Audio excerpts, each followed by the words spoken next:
Hello friends, welcome to Abi's vlogs. നമുക്കിന്നിവിടെ അടിപൊളി ഒരു എല്ല് കറി വെച്ചാലോ?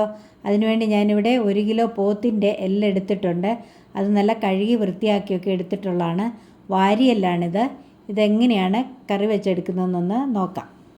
എല്ല് കറി വയ്ക്കുന്നതിന് വേണ്ടി ഞാനിവിടെ ഒരു പാൻ അടുപ്പേ വെച്ചു. അത് ചൂടായി. അതിലേക്ക് നമുക്ക് വെളിച്ചെണ്ണ ഒഴിച്ചു കൊടുക്കാം. വെളിച്ചെണ്ണ ചൂടായി. ഇനി അതിലേക്ക് കടുക് ഇട്ട് കൊടുക്കാം. കടുക് ഇവിടെ പൊട്ടിയിട്ടുണ്ട്. ഇനി ഇതിലേക്ക് ഞാനിവിടെ ഒരു 5-8 അല്ലി വെളുത്തുള്ളി ചതച്ചെടുത്തിട്ടുണ്ട്. അതുകൂടി ചേർത്ത് കൊടുക്കാം. എന്നിട്ട് ഒന്ന് ഇളക്കി കൊടുക്കാം. ഇനിയും ഇതിലേക്ക് ഒരു വലിയ കഷ്ണം ഇഞ്ചി, അതും ചതച്ചെടുത്തിരിക്കുന്നതാണ്, അതുകൂടെ ചേർത്ത് കൊടുക്കാം. എന്നിട്ട് രണ്ടും കൂടെ ചേർത്ത് നല്ലതുപോലെ ഒന്ന് ഇളക്കി കൊടുക്കാം. അതിൻ്റെ ആ പച്ചമണം മാറുന്നത് വരെ ഒന്ന് വഴറ്റിയെടുക്കാം. വെളുത്തുള്ളി ഇഞ്ചിയെല്ലാം ഇവിടെ വഴന്നിട്ടുണ്ട്. ഇനി ഇതിലേക്ക് ഒരു 1/2 കപ്പ് കൊച്ചുള്ളി ഞാനിവിടെ കീറി എടുത്തിട്ടുണ്ട്. അതുകൂടി ചേർത്ത് കൊടുക്കാം. അതുകൂടി ചേർത്തിട്ടൊന്ന് വഴറ്റിയെടുക്കാം. എല്ലൊക്കെ കറി വെക്കുമ്പോൾ ഈ കൊച്ചുള്ളി ചേർത്ത് കറി വെക്കാമെന്നുണ്ടെങ്കിൽ അത് പ്രത്യേക ഒരു ടേസ്റ്റാണ്. തന്നെയുമല്ല, കറിക്ക് നല്ല കൊഴുപ്പുമായിരിക്കും. ഇനി ഇതിൻ്റെ കൂട്ടത്തിൽ തന്നെ ഞാനിവിടെ ഒരു 2 സബോള കൊച്ചായിട്ട് അരിഞ്ഞെടുത്തിട്ടുണ്ട്. അതുകൂടി ഇതിലേക്ക് ചേർത്ത് കൊടുക്കാം. എന്നിട്ട് അത് നല്ലതുപോലെ ഒന്ന് ഇളക്കി വഴറ്റിയെടുക്കാം. ഉള്ളിയും സബോളയൊക്കെ പെട്ടെന്ന് വഴന്ന് കിട്ടുന്നതിന് വേണ്ടി ഇതിലേക്ക് കുറച്ച് ഉപ്പ് കൂടി ചേർത്ത് കൊടുക്കാം. എന്നിട്ട് ഇതൊന്ന് ഇളക്കി കൊടുക്കാം. ഇനി ഇതിലേക്ക് 2 തണ്ട് കരിയാപ്പില കൂടി ചേർത്ത് കൊടുക്കാം. കരിയാപ്പില ഗാർഡൻ ഫ്രഷ് കരിയാപ്പിലയാണ്. കരിയാപ്പില കൂടി ചേർത്ത് നല്ലതുപോലെ ഒന്ന് ഇളക്കി കൊടുക്കാം. എന്നിട്ടിത് നല്ലതുപോലെ ഒന്ന് വഴറ്റിയെടുക്കാം. ഉള്ളിയും സബോളയും എല്ലാം ഇവിടെ വഴന്നു. ഇനി ഇതിലേക്ക് ഒരു 3 ടൊമാറ്റോ കട്ട് ചെയ്തെടുത്തിട്ടുണ്ട്. അതുകൂടി ചേർത്ത് കൊടുക്കാം. അതുകൂടി ചേർത്തിട്ട് നല്ലതുപോലെ ഒന്ന് ഇളക്കി അതും കൂടി ഒന്ന് വഴറ്റിയെടുക്കാം. ഉള്ളിയും സബോളയും ടൊമാറ്റോയും എല്ലാം ഇവിടെ നന്നായിട്ട് വഴന്നിട്ടുണ്ട്. ഇനി ഇതിലേക്ക് ആവശ്യമായ പൊടികൾ കൂടി ചേർത്ത് കൊടുക്കാം. 1/4 ടീസ്പൂൺ മഞ്ഞൾപ്പൊടി ചേർത്ത് കൊടുക്കാം. 2 ടേബിൾ സ്പൂൺ മല്ലിപ്പൊടി ചേർത്ത് കൊടുക്കാം.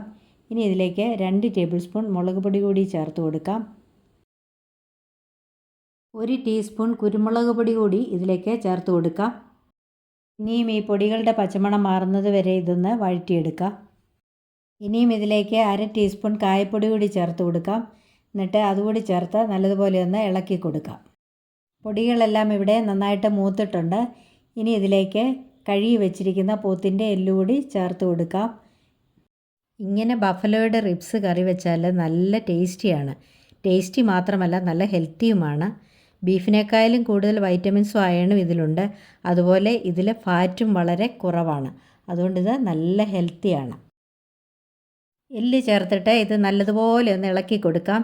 ഈ മസാലയൊക്കെ എല്ലായിടത്തും ഒന്ന് എത്തത്തക്ക രീതിയിൽ നന്നായിട്ട് ഇളക്കാം. സാധാരണ ബീഫിൻ്റെ എല്ലാണെങ്കിൽ ഭയങ്കര നെയ്യായിരിക്കും. കറി കൂട്ടിയാൽ നമ്മുടെ കയ്യിലും പാത്രത്തിലും എല്ലാം പറ്റിയിരിക്കും. എന്നാൽ ബഫലോയ്ക്ക് അങ്ങനെ നെയ്യില്ല. ആവശ്യത്തിന് മാത്രമേ ഉള്ളൂ. ഇത് കാണുമ്പോൾ തന്നെ നിങ്ങൾക്കത് മനസ്സിലാവുമല്ലോ. നമ്മുടെ എല്ല് കുറച്ച് നേരം തുറന്നിട്ടൊന്ന് വേവിക്കാം. ഇതിൽ നിന്നുള്ള വെള്ളമൊക്കെ ഒന്ന് ഇറങ്ങി ആ മസാലയെല്ലാം ആ എല്ലയിലൊന്ന് നന്നായിട്ട് പിടിക്കാൻ വേണ്ടിയാണ് ഇങ്ങനെ തുറന്നിടുന്നത്. നമ്മുടെ വാരിയിൽ ഇടയ്ക്കൊന്ന് ഇളക്കി കൊടുക്കാം. ഇപ്പോൾ കണ്ടോ, എല്ലിൽ നിന്നും വെള്ളമൊക്കെ ഇറങ്ങി മസാലയൊക്കെ ഒരുമാതിരി എല്ലയെ പിടിച്ചിട്ടുണ്ട്.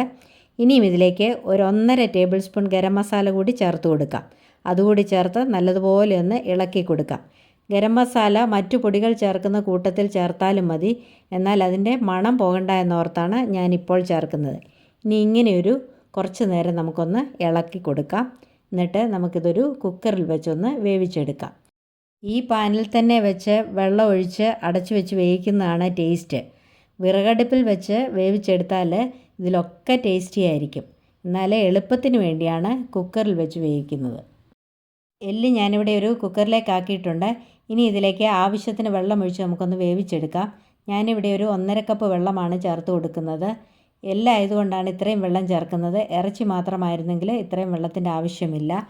ഇനിയും കുക്കർ അടച്ച് ഒരു 5 വിസിൽ വരുന്നത് വരെ സ്റ്റൗവിൽ വെച്ചൊന്ന് വേവിച്ചെടുക്കാം. നമ്മുടെ കുക്കർ ഇവിടെ 5 വിസിൽ വന്നിട്ട് ഞാൻ തീ ഓഫ് ചെയ്ത് വാങ്ങി വെച്ചിരിക്കുകയായിരുന്നു. അതിൻ്റെ പ്രഷറൊക്കെ പോയി. ഇനി അതൊന്ന് തുറന്ന് നോക്കാം. ഹായ്, നല്ല സൂപ്പർ സ്മെല്ലാണ് ഇതങ്ങോട്ട് തുറക്കുമ്പോഴത്തേക്ക്. ഇത് പറ്റിയിട്ടില്ല, കണ്ടോ, വെള്ളമുണ്ട്. ഇനി നമുക്കിത് ഒന്നുകൂടി അടുപ്പിൽ വയ്ക്കാം. ഞാനിത് ഒന്നുകൂടി അടുപ്പിൽ വെച്ചു. കുറച്ചുകൂടി പറ്റാനുണ്ട്. ഗ്രേവി നല്ല തിക്കായെങ്കിലേ കറിക്ക് നല്ല ടേസ്റ്റ് കിട്ടത്തുള്ളൂ. ഇനി ഈ സമയത്ത് ഉപ്പ് പോരായെങ്കിൽ ചേർത്ത് കൊടുക്കണം. എനിക്കിവിടെ അല്പം ഉപ്പ് കൂടി ആവശ്യമുണ്ട്. അത് ഞാൻ ചേർത്ത് കൊടുക്കുന്നു. ഇനിയും ഇത് നന്നായിട്ട് ഇളക്കി നല്ലതുപോലെ ഒന്ന് പറ്റിച്ചെടുക്കാം. നമ്മുടെ എല്ലുകറി ഇവിടെ പറ്റി റെഡി ആയിട്ടുണ്ട്. നല്ല കറക്റ്റ് പാകത്തിനുള്ള ഗ്രേവിയാണ്. ഇത് കണ്ടിട്ട് കൊതി വരുന്നില്ലേ കഴിക്കാനായിട്ട്? ഇനി നമുക്കിത് തീ ഓഫ് ചെയ്ത് വാങ്ങി വയ്ക്കാം. വേറൊരു പാത്രത്തിലേക്ക് നമുക്ക് മാറ്റാം. അപ്പോൾ നമ്മുടെ കിഡിലൻ ബഫലോയുടെ വാരിയലിവിടെ റെഡി ആയിട്ടുണ്ട്. ഇത് കപ്പയുടെയും പൊറോട്ടയുടെയും കൂടെയൊക്കെ കഴിക്കാൻ എന്ത് ടേസ്റ്റിയാണെന്നോ. ഇത് നല്ല ഹെൽത്തിയുമാണ്. അപ്പോൾ ഇതുപോലെ എല്ലാവരും ഒന്ന് ട്രൈ ചെയ്ത് നോക്കണം. എന്നിട്ട് എൻ്റെ വീഡിയോ ഇഷ്ടപ്പെട്ടെങ്കിൽ ഒന്ന് ലൈക്ക് ചെയ്യണം, കമൻറ്റ് ചെയ്യണം, ഫ്രണ്ട്സ് ആൻഡ് ഫാമിലിക്ക് ഒന്ന് ഷെയർ ചെയ്ത് കൊടുക്കണം. എൻ്റെ ചാനൽ ഇതുവരെയും ആരെങ്കിലും സബ്സ്ക്രൈബ് ചെയ്യാതെ ഉണ്ടെങ്കിൽ ഒന്ന് സബ്സ്ക്രൈബ് ചെയ്ത് സപ്പോർട്ട് ചെയ്യണേ. അടുത്തുള്ള ബെല്ലൈക്കൺ കൂടി മറക്കാതെ ഒന്ന് എനാബിൾ ചെയ്യണേ. എങ്കിലേ ഞാനിടുന്ന വീഡിയോസൊക്കെ നിങ്ങൾക്ക് നോട്ടിഫിക്കേഷനായിട്ട് ലഭിക്കുകയുള്ളൂ. ഇതുവരെയും എനിക്ക് തന്ന എല്ലാ സപ്പോർട്ടിനും നന്ദി. തുടർന്നും എന്നെ സപ്പോർട്ട് ചെയ്യണേ. ഇനിയും ഇതുപോലെയുള്ള മറ്റൊരു നല്ല വീഡിയോയുമായി കാണുമ്പോഴേക്കും bye bye, take care, thank U.